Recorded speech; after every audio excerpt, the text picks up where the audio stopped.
Bueno, tuvo un pequeño problemita técnico y no se grabó la resolución de una pregunta con el audio. Así que, bueno, voy a hacerlo de nuevo. Voy a explicar de nuevo cómo hacer el ejercicio. Y eso, está subido el AUX preexamen. Vamos a hacer la P4 y la P2 en esta cápsula. Son como las más importantes quizás de cara al examen. Y con ello... y una pauta adicional con todos los problemas que están, se deberían estar listos para preparar el examen. Así que partamos. Ya. Explicando qué es lo que pasa. En la P4, ¿qué es lo que tenemos? Tenemos dos empresas. Tenemos la empresa S1, la sucursal S1 de una empresa y la sucursal S2. Ambas son independientes y distribuyen de la misma manera.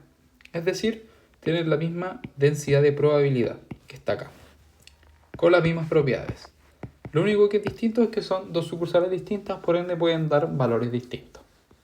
¿Ok? Eso es lo que hay que tener claro. Entonces nos piden plantear las integrales para calcular la probabilidad de que en un día cualquiera S2 venda más que S1, sabiendo que entre ambas vendieron más de una unión monetaria. Y hay que graficar el dominio. Entonces, lo primero que hay que hacer es que plantear la probabilidad que nos piden. Como nosotros sabemos que I es la variable aleatoria que nos dice cómo distribuir la sucursal 2 o la cantidad de ventas, nos están diciendo que calculemos la probabilidad de que I sea mayor a X o que las ventas de la sucursal 2 sean mayor a X. Pero con una condición, dado que la suma de ambas sucursales es mayor a 1. O sea que ambas vendieron más de una unidad. Entonces, ¿qué es lo que hacemos hasta acá? Usamos la definición. La definición de probabilidad condicional es la que tenemos acá. Este valor de probabilidad en el numerador y este valor de probabilidad en el denominador. Entonces, vamos a calcular la probabilidad del numerador. Entonces, la probabilidad del numerador viene dado por estas dos componentes que están acá. Tenemos que Y tiene que ser mayor a X e Y tiene que ser mayor a 1 menos X, que es lo mismo que está allá. Además, sabemos que X e Y tienen que estar en estos rangos. Por ende, hacemos el siguiente gráfico. Lo vamos a hacer de nuevo.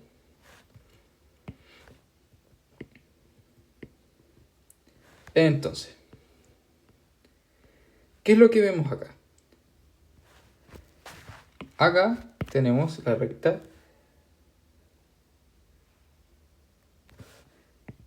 Y igual 1. En rojo tenemos la recta Y igual X. Y en azul vamos a tener la recta Y igual 1 menos X. Entonces, ¿qué es lo que nos están pidiendo? En celeste vamos a dibujar la primer área que cumple con la condición, que son los Y que son mayores a X. Como esta es Y igual a X, la línea roja, estos son todos mis Y que cumplen que sea mayor a X. Por ende, esta es una de las áreas que me interesa. Luego, en morado, tenemos los puntos que tienen que ser mayor a 1 menos X. De manera separada, todos estos puntos son mayor a la recta 1 menos X. Sin embargo, ¿cuál es el área con el que yo me tengo que llegar? Con esta, como pueden ver, con la de al medio. ¿Por qué? Porque tengo que cumplir estas dos condiciones de manera simultánea. Entonces, estos de aquí son los únicos puntos en los que se me cumple ambas condiciones. Y vamos a separar aquí en 0,5 porque hay un límite o hay un cambio en el límite que nos va a cambiar un poco la integral. Entonces, vamos con el cálculo del planteamiento de la integral. Primero, como estamos trabajando con dos variables aleatorias de manera simultánea, tenemos que siempre usar la función densidad conjunta. O sea, esta cosa de aquí. como son sucursales independientes, podemos simplemente obtener la densidad como el producto de estas dos, de la densidad de las densidades marginales. Por ende, nos va a quedar que esto va a ser 2 por x, 2x, 2y, para esos rangos de x y para esos rangos de y. Entonces, ¿qué es lo que vamos a tener? Vamos a borrar los límites y vamos a separar la integral en dos integrales. Como dijimos, tenemos que calcular esas áreas. Por ende, primero vamos a ir desde los x de 0 a 0,5. De 0 a 0,5, los y tienen que ser mayores a la recta 1 menos x, pero menores a la recta y igual 1. Entonces, el límite sería 1 menos x por debajo y 1 por arriba. Ahora, pasemos al otro punto. De 0,5 a 1. Si nosotros hubiésemos hecho esto desde 0 hasta 1, entonces estaríamos tomando toda esta área morada, que en estricto rigor no es la correcta. Entonces, ¿qué es lo que va a pasar? Mi límite inferior ya no va a ser este, sino que va a ser este. ¿Por qué? Porque también tengo que ser mayor a esta recta. Por lo tanto, mi límite inferior en este caso va a ser simplemente x, y mi límite superior va a seguir siendo y igual 1. Por ende, ya tenemos la integral del numerador. Para el denominador es mucho más simple. Vamos a tener que simplemente que y tiene que ser mayor o igual a 1 menos x, que es esta recta de acá.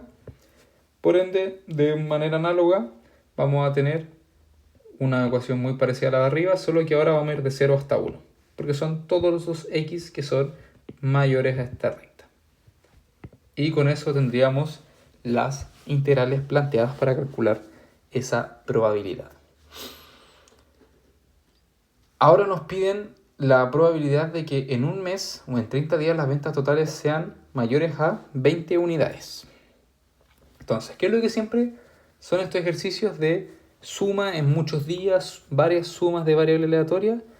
Esto siempre tiene pinta de TCL. Entonces, ¿qué es lo que vamos a hacer?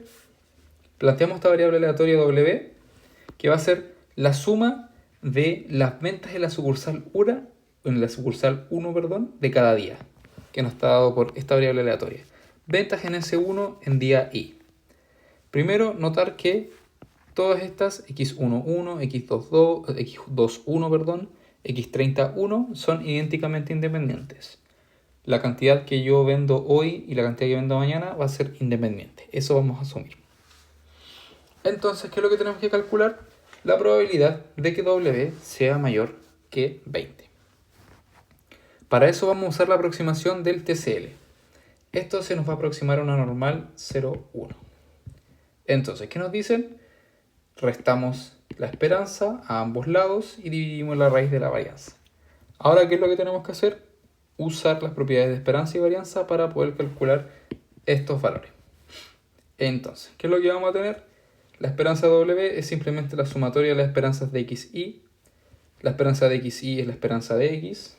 Y la esperanza de x se calcula de manera típica, que es x por la función densidad de x. La integral de 2x es 2x cuadrado, es 2 tercios x cubo. Y evaluando entre 0 y 1 nos da que la esperanza del x es 2 tercios. El momento de orden 2 de la esperanza, si bien recuerdan, esto si lo cambian por k nos da los momentos de orden k. Se calcula de forma análoga, nos va a quedar 2x cubo. Y la integral de 2x cubo es simplemente x cuarto medios. Evaluando entre 0 y 1 nos queda que esto, la esperanza o el momento de orden 2 es 1 medio. Finalmente, para calcular la varianza de los x sub i, vamos a tener que igualar la varianza del x solo, y la varianza del x solo es la fórmula típica que ustedes demostraron ya en clases, y no es nada más que reemplazar el 1 medio que tenemos acá, menos los 2 tercios al cuadrado que tenemos acá arriba. Eso nos va a dar que la varianza es 1 partido en 18. Ahora, usando que la esperanza es lineal y que la esperanza de la suma es la suma de las esperanzas, vamos a tener que la esperanza de W va a ser simplemente 30 veces la esperanza de X y eso nos va a dar 20. De forma análoga, la varianza de W va a ser la sumatoria de las varianzas porque son independientes y nos va a dar que este valor es simplemente 5 tercios. Como n es suficientemente grande, podemos decir 30 está bien. Vamos a decir que esto distribuye como una normal 0, 1. Entonces, la probabilidad de W mayor a 20 va a ser muy parecida a la probabilidad de que Z sea mayor que 20 menos 20, que nos va a dar 0 dividido la raíz de 5 tercios. Y eso es la probabilidad de que Z sea mayor que 0, que es lo mismo que la probabilidad de que Z sea menor que menos 0.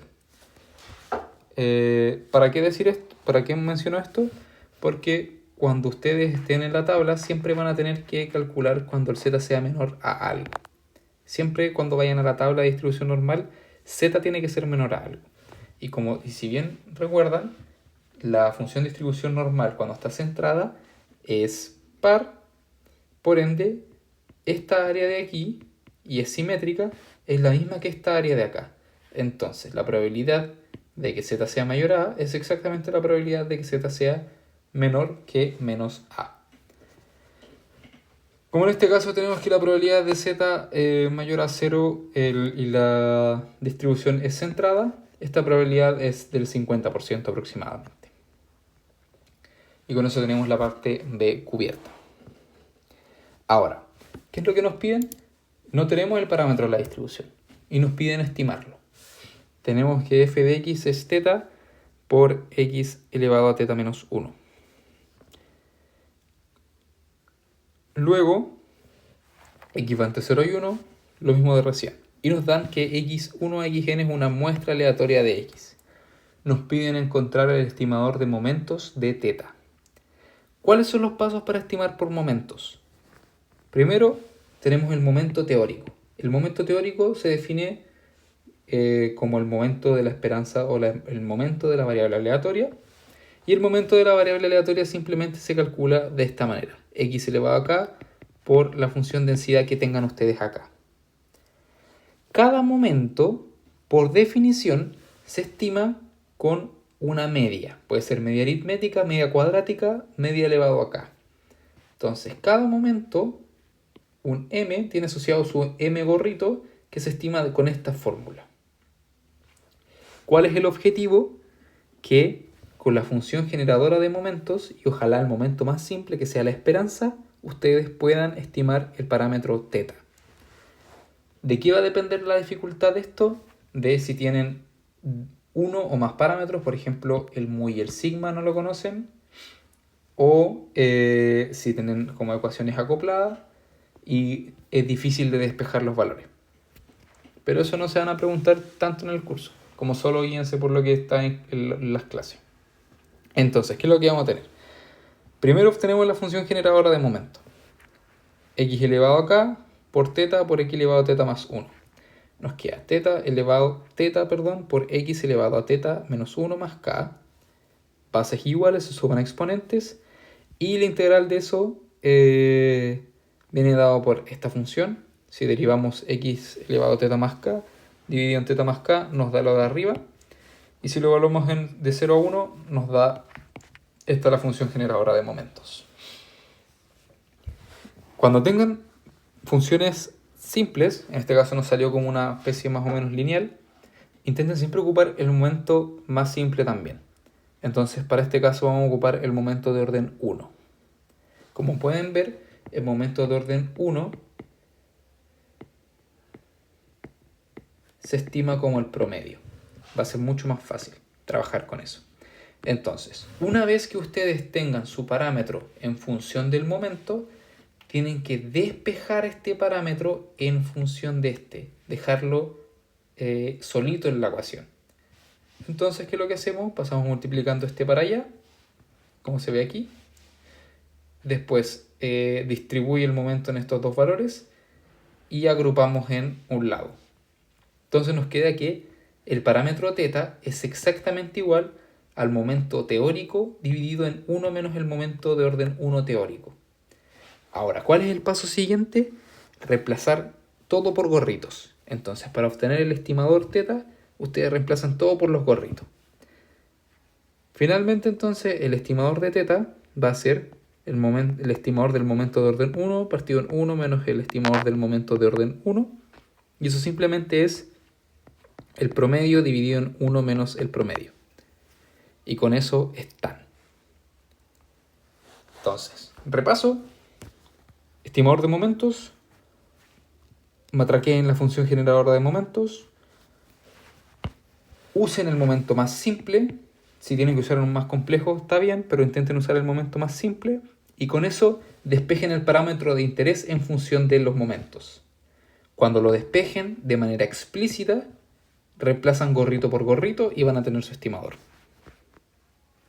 Ok, vamos a la pregunta 2. Y con esto terminamos porque la otra es de... van a estar en la pauta y son bastante parecidas a lo que hemos visto todo el semestre. Y eso. Entonces, ¿qué es lo que vamos a tener? ¿Para qué sirve el test de hipótesis? El test de hipótesis se ocupa mucho para los que les estén viendo harto el mundial y les gusta eso de la estadística del fútbol, que es lo que nos permite analizar. Por ejemplo, se ha dicho mucho que los números, por ejemplo, de Mbappé o de Haaland en este mundial son estratosféricos. Pero, ¿qué nos asegura de que están sobre la media? Que son un fuera de serie, que no son del montón. Con el test de hipótesis nosotros podemos rechazar o aceptar estas hipótesis en base a las probabilidades. Y decir, sí, ¿sabes qué? Con un cierto error yo digo que Haaland es un jugador, por ejemplo, excepcional. O que, no sé, que Mbappé al final no es tan excepcional como Haaland, por ejemplo, que en este caso yo creo que no lo es, pero dado sus estadísticas, puede que sea más del montón o no. Uno puede concluir de manera errónea o puede cometer cierto tipo de error y eso también es relevante. Pero la idea es eso. Entonces, en este caso tenemos una muestra de 100 niños y nos dicen que 30 de ellos comieron completo. ¿Qué es lo primero que tenemos que identificar? El tipo de distribución que tiene. Nosotros o ustedes en clases con el profe vieron varios ejemplos. Test para una proporción, que es el que tenemos aquí. Uno muy importante que deberían ver sería el test de diferencia medias. O también para estimar mu con sigma cuadrado conocido. Entonces, primero identificamos el tipo de variable aleatoria que vamos a estimar. Entonces, test de una proporción. La pregunta es, ¿podemos afirmar que el 25% come completos?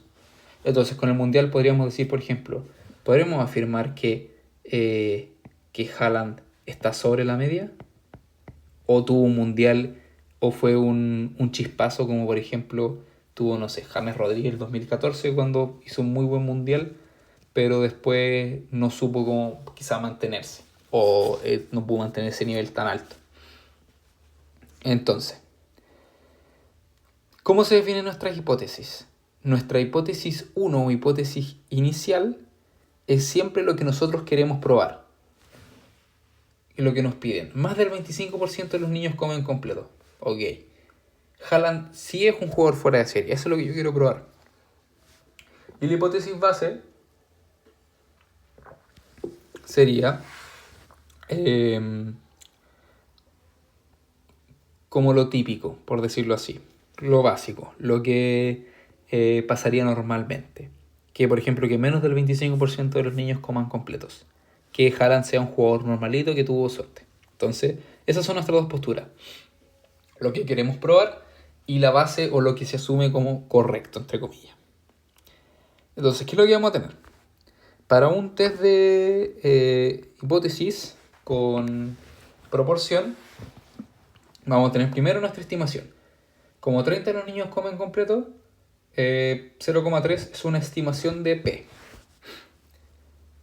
P es un estimador X que, como viene en las clases del profe, se puede aproximar por TCL a una normal con estos parámetros. Este parámetro P, que sería la esperanza, y este sería el sigma cuadrado. Ok. Entonces con eso nosotros podemos trabajar. Nos dicen, ¿es posible afirmar que más del 25% de la población come completos? O sea, ¿es posible afirmar mi hipótesis 1? Consideramos entonces alfa igual 0,1. Entonces ese es mi nivel o el error que estoy dispuesto a cometer. ¿Qué es el p-value? Bueno, el p-value es el error mínimo que necesito cometer o el menor mínimo que estoy dispuesto a cometer para rechazar H0. Entonces, por ejemplo, sería como el valor límite en el que yo estoy dispuesto a decir, ya, ¿saben qué? Más el menos del 25% de niños comen completo, no, eso es falso. Rechazar H0 no significa aceptar H1 como verdadero. Cuidado con eso.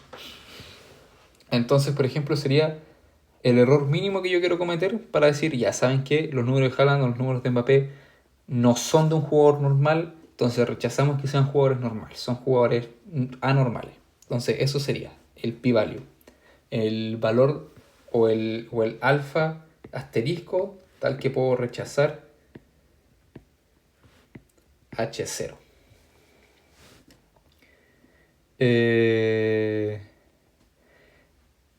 Así que eso. Entonces, tenemos que ver si lo podemos rechazar o no.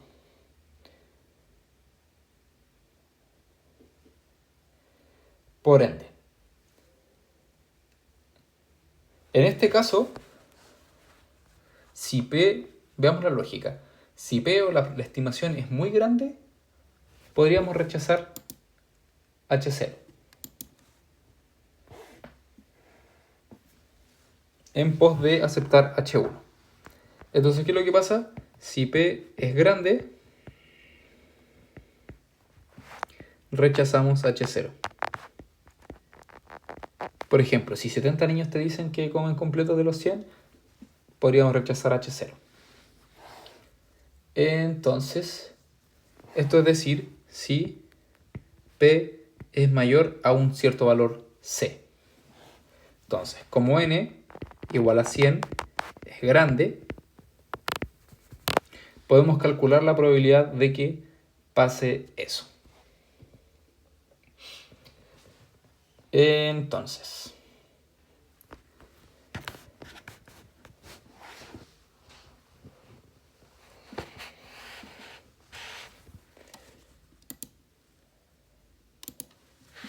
¿qué es lo que vamos a tener? Vamos a tener, primero tenemos que calcular la probabilidad de que P sea mayor que C.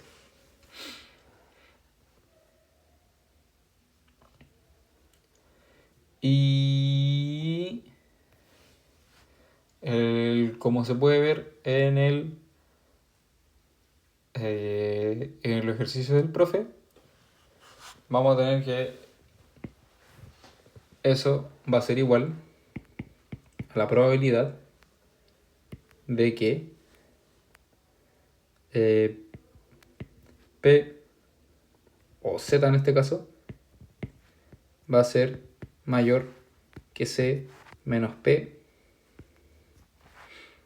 dividido en la raíz de P por 1 menos P dividido en N.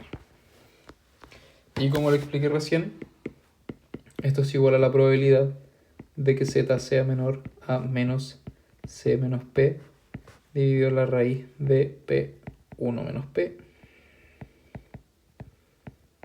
N. Cash. Entonces, ¿qué es lo que vamos a tener?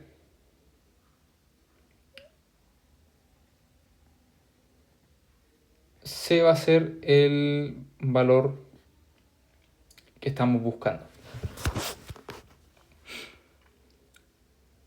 Por ende, lo reemplazamos. Vamos a tener entonces que P, o es nuestro límite, el 0,25. Esto va a ser la probabilidad de que z sea menor a menos c menos 0,25 dividido en la raíz de 0,25 por 0,75 dividido en 100.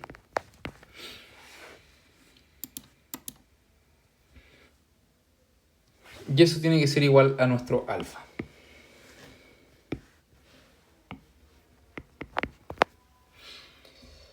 Entonces vamos a tener que c va a ser igual a 0,3 más z de alfa por la raíz de, perdón, esto es 0,25, de 0,25 por 0,75 dividido en 100. Entonces, ¿qué es lo que van ustedes ahora a hacer? Tienen que ir a la tabla y encontrar el valor correspondiente a alfa 0,1. Entonces, vamos aquí a material docente, vamos a tablas de distribución normal y vamos a tener que eso es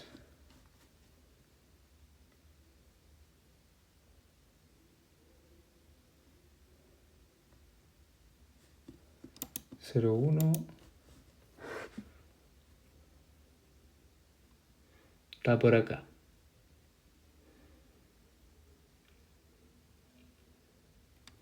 Entonces vamos a tener que z de 0,1 es aprox menos 1,3 de la tabla. Que ya deberían saber cómo cómo sacar este valor. Si no, igual pueden mandar correo. Entonces vamos a tener, reemplazando el valor de c, vamos a tener que esto va a ser igual 0,25 más menos 1,3 por la raíz de 0,25 por 0,75 dividido en 100. Y eso nos va a dar 0,1937. Entonces, ese es nuestro valor C.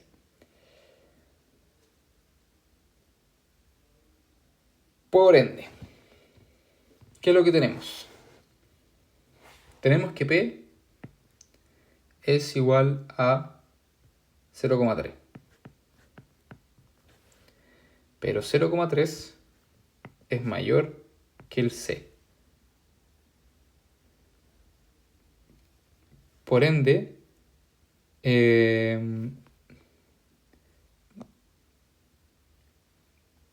no podríamos rechazar directamente H0 considerando el nivel de significación. ¿Por qué? Porque no es lo suficientemente grande. Ya, un pequeño mea culpa aquí. Esto aquí me confundí con el signo y esto debería ser menos. ¿Por qué? Porque mi z sub alfa sería este de acá. Hagamos la conversión para que a ustedes no les pase. El Z01 está bien sacado. Ese fue el despeje. Entonces, ¿qué es lo que vamos a tener? Vamos a tener que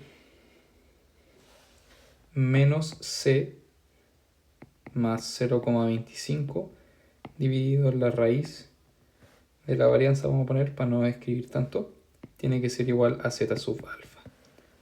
Por ende, si despejamos vamos a tener que C va a ser igual a 0,25 menos Z sub alfa por la varianza. Y eso nos va a dar otro resultado. Así que eso, ojito ahí cuando despejen, a mí se me pasó, porque me confundí con la fórmula ahí del profe que había puesto en clase. Entonces, siempre despejen de esa manera. Si esto es lo que están despejando, ustedes vean como una probabilidad a la inversa y esto sería como el Z sub alfa. Ya, entonces, por ende, el C sería 0,25 menos el Z sub alfa que es menos 1,3 me queda menos 1,3 por la raíz de la varianza, que es 0,25 por 0,75 dividido en 100. Entonces vamos a tener que esto es 0,3063. Sin embargo, la estimación no es mayor, la estimación P igual 0,3, no es mayor que nuestro valor. Por ende, no es posible rechazar H0 con este error. Rechazar H0. Por ende, ¿qué es lo que tenemos? Que al final no podemos asegurar con el error que estamos dispuestos a cometer que más del 25% de los niños come completos. ¿Qué tendríamos que hacer para poder asumirlo? Tendríamos que aumentar el error para poder asumir o rechazar H0. Pero con el error que estamos dispuestos a cometer no es posible. Y ahora, ¿qué tenemos que encontrar el p-value? El valor del alfa óptimo para el C que tenemos. Entonces, para encontrar el p-value, ¿qué es lo que simplemente hacemos?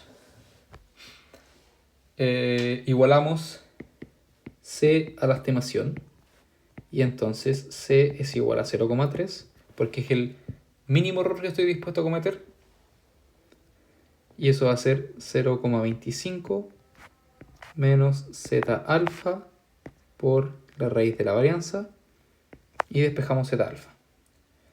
Entonces vamos a tener Z sub alfa va a ser igual a 0,25 menos 0,3 dividido la raíz de la varianza, y eso va a ser igual a 0,25 menos 0,3 dividido la raíz de la varianza, que es 0,25 por 0,75 dividido en 100. Y eso me da menos 1,154. Veamos que vamos entonces a la tabla a buscar el alfa. Y si dan, vamos a tener menos 1,5. Y eso es 12,51. Entonces, para ese z, alfa óptimo va a tener que ser 12,51%. Entonces ese va a ser el p-value. ¿Qué es lo que significa entonces? Que para poder, o el error máximo que podríamos optar para no rechazar H0 tendría que ser de 12%.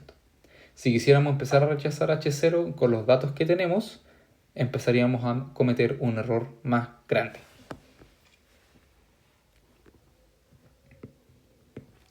Ya, entonces vamos para la B y la última parte de la cápsula. Entonces tenemos dos encuestas independientes. Tenemos test con diferencia y un poquito de medias.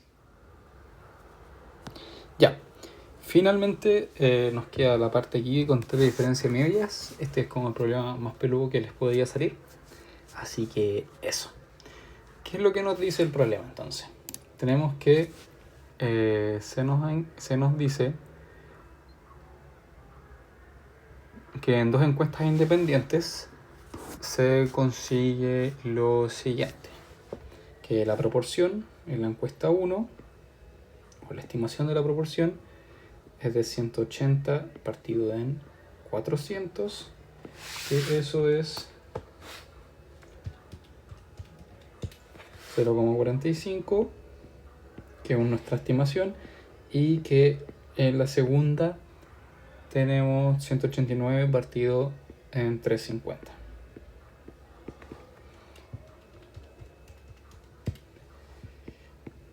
Entonces, tenemos que primero plantear la hipótesis contraria o base y la hipótesis inicial. Como lo expliqué en la parte anterior, nuestra hipótesis inicial es lo que se nos pide probar o lo que queremos testear. Lo de, por ejemplo, que Haaland es un fuera de serie, que Mbappé es un fuera de serie en el Mundial, o no sé, cualquier cosa que ustedes quieran probar, es su hipótesis 1. Por ende, ¿qué es lo que vamos a tomar? Que nuestra hipótesis 1 es que aumenta la proporción. Aumentó. Y nuestra hipótesis va a ser la hipótesis contraria, es decir, que finalmente la muestra no aumenta. Que significaría que P2 es menor o igual a P1 o se mantienen parecidos. Entonces, ¿qué es lo que vamos a hacer?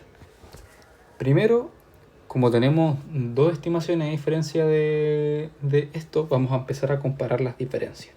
Entonces vamos a comparar P2 con respecto a P1. Si ese valor es mucho más grande que 0, entonces vamos a rechazar... me equivoqué aquí. Vamos a rechazar H0. Y si este valor es cercano a 0, entonces no podemos rechazar H0. Entonces este va a ser nuestro estimador.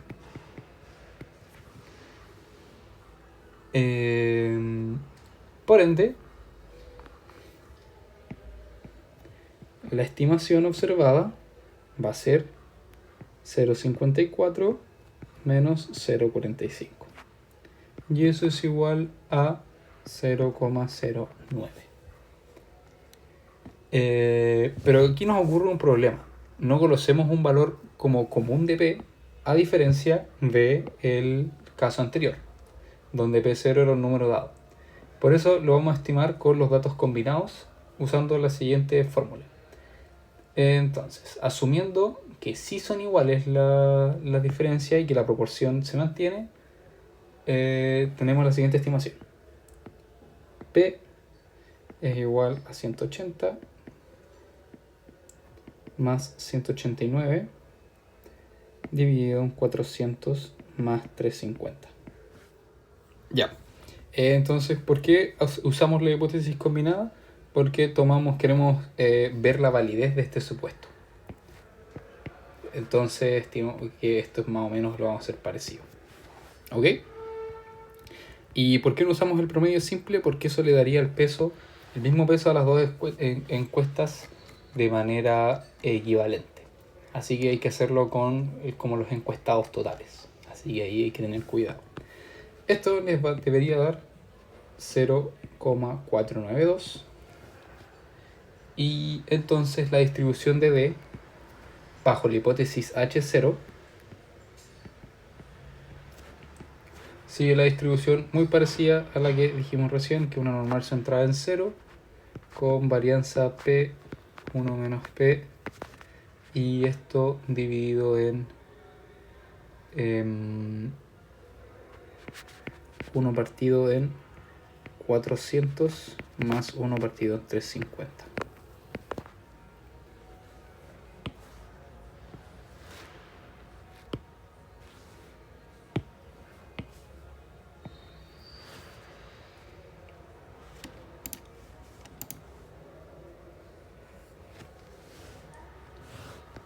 Así que con eso tendríamos listos para hacer la aproximación. Por ende, entonces nuestro z va a ser igual a d dividido en la raíz de la estimación de p con 1 menos p de 1 partido en n1 más 1 partido en n2. Entonces, la probabilidad de cometer el error tipo 1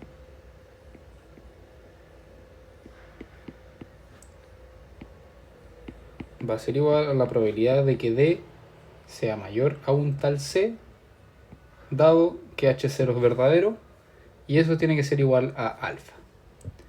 Despejando entonces vamos a encontrar que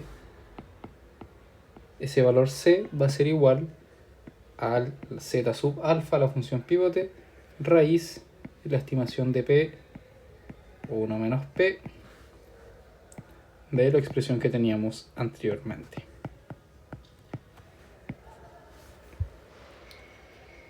Entonces, calculando esto les debería dar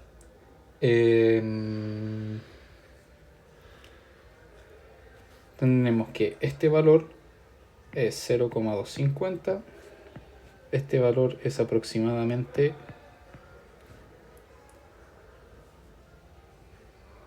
0,05, y entonces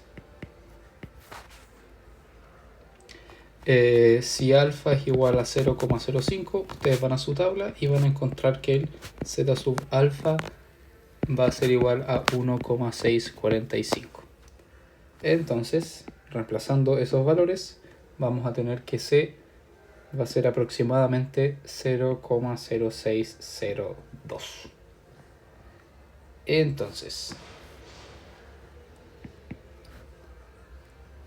¿cómo?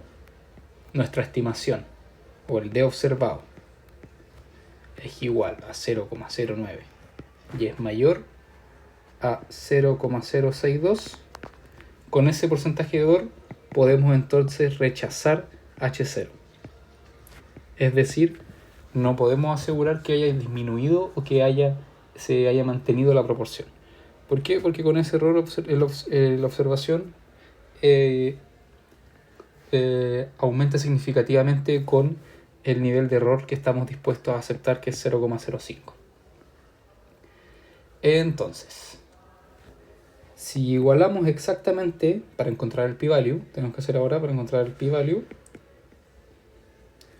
igualamos el máximo error que podríamos cometer con c igual 0,09, que es el dato observado, despejamos entonces z alfa. Z alfa va a ser c dividido en la raíz de p1 menos p1 partido en n1, 1 partido en n2, y eso les debería dar aproximadamente 2,46.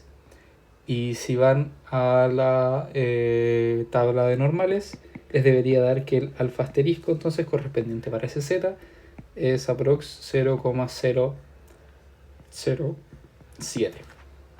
Y este sería el p-value. ¿Qué significa esto?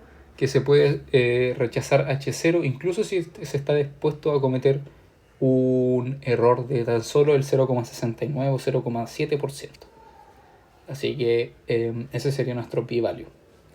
Por ende, podríamos rechazar entonces con la muestra H0 incluso cometiendo un error del 0,7%. Así que eso sería todo. Sí, voy a intentar juntar todos los videos, pero si no se subieron es porque tuve algunos problemas con el internet y eran muy pesados para subirlos. Así que eso. Te voy a subir la pauta también del otro ejercicio y cualquier duda, manda el correo.